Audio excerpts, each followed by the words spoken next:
Human trafficking is a dire problem both domestically and internationally, and is one that's made really a challenge, and it's really made possible to a large extent more of a modern phenomenon by what's taking place on the internet, as you probably know. 417 cargo shipments, 17 international airports, $1.8 billion in tracked financial movement. Over 200 trafficking victims moved across state and national borders without a single inspection record. The system built to secure airport cargo had been turned into a controlled pipeline. At 4:11 a.m., federal agents from the FBI, ICE, and Homeland Security launched coordinated raids targeting an airport security network investigators say was quietly operating for years. At the center of it all was a Somali airport security chief with clearance over multiple cargo inspection layers. What agents uncovered was not just smuggling, it was a system designed to move people and biological cargo in plain sight. Want the full truth? Stay with me, I'll show you how security itself became the root. Airports are designed to prevent illegal movement. Cargo is scanned, documented, and monitored through multiple layers of security meant to detect anomalies before they become threats. But federal investigators now say some trafficking networks no longer attempt to bypass these systems.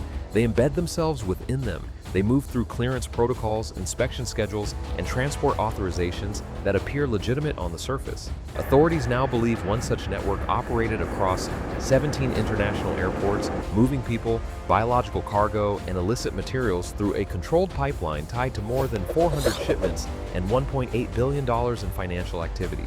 At 4:11 a.m., cargo terminals across multiple U.S. cities were still operating under overnight flow. Loading bays were active. Freight vehicles moved quietly between secured zones. On paper, everything was routine, but federal agents already knew the system they were about to enter had been compromised from within. More than 300 agents from the FBI, ICE, Homeland Security Investigations, and Federal Aviation Enforcement units had taken positions across multiple airport facilities and linked warehouses. Tactical teams secured cargo access points, control rooms, and inspection units. Cyber teams prepared to intercept live clearance systems. This was not a compliance review. This was a coordinated federal strike. At exactly 4:11 a.m., the operation began. The investigation began 10 months earlier with a discrepancy that initially appeared insignificant. A cargo shipment flagged in Dallas was recorded as fully inspected, cleared, and transferred to an outbound international flight. The documentation was complete, the inspection log was signed, the digital clearance stamp was valid, but when analysts cross-referenced the inspection timeline, they discovered that the assigned officer had not been on duty during the recorded time.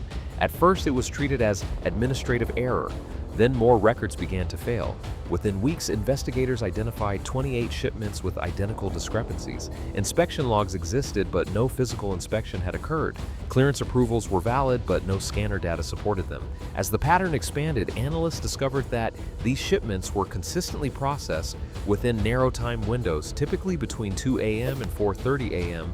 across multiple airports. When mapped together, the pattern revealed a synchronized system. By month 4, investigators identified over 200 suspicious shipments moving through the same network. By month 7, that number exceeded 400. This was no longer error, this was coordination. The system behind the shipments was structured to appear legitimate. Cargo handlers, inspection officers, and security supervisors all operated within standard procedures, but deeper analysis revealed controlled access points within the system. The Somali airport security chief at the center of the investigation held clearance authority across multiple inspection layers, allowing adjustments to inspection schedules, reassignment of personnel, and authorization overrides for specific shipments. Under normal conditions, these controls were designed to manage operational efficiency.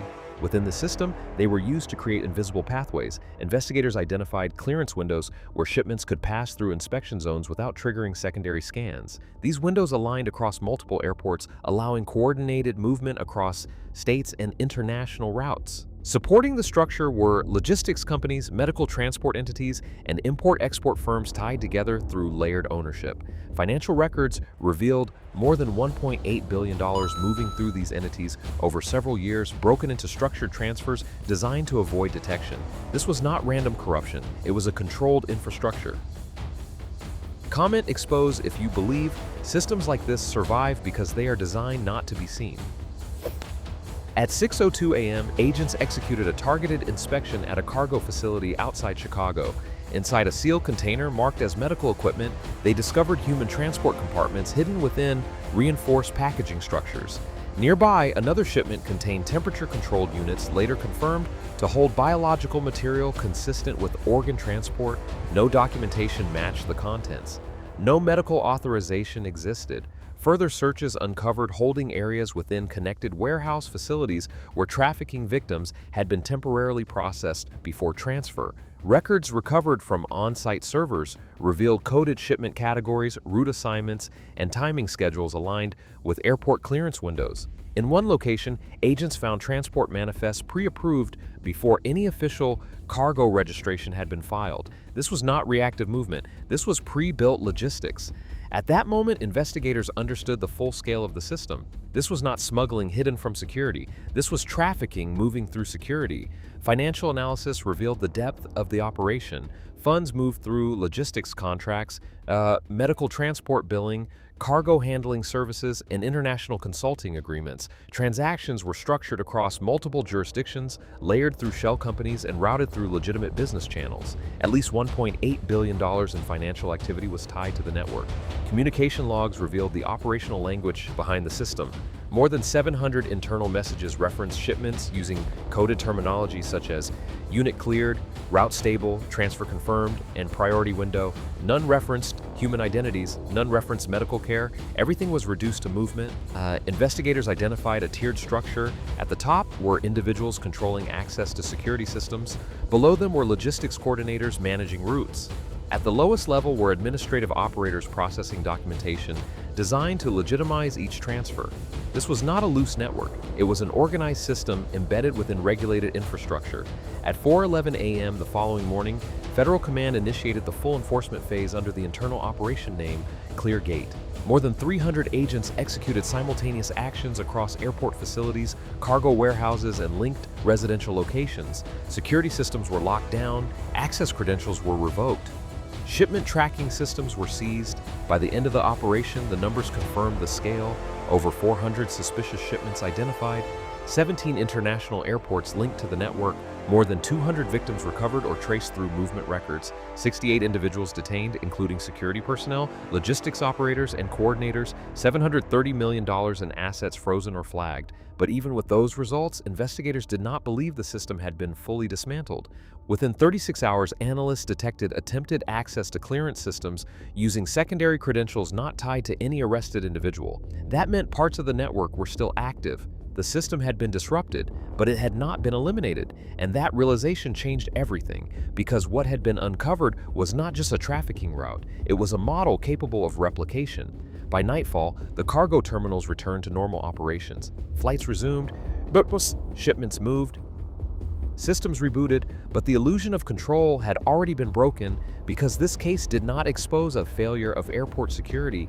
It exposed something far more dangerous. It showed how systems built for protection can be restructured from within, turned into pathways instead of barriers. It showed how oversight can be redirected, how procedures can be rewritten, and how trust can be used as cover. This network did not hide from the system. It operated through it. And once that becomes possible, one question remains. How many other systems are still functioning exactly as designed, but no longer serving the purpose they were built for?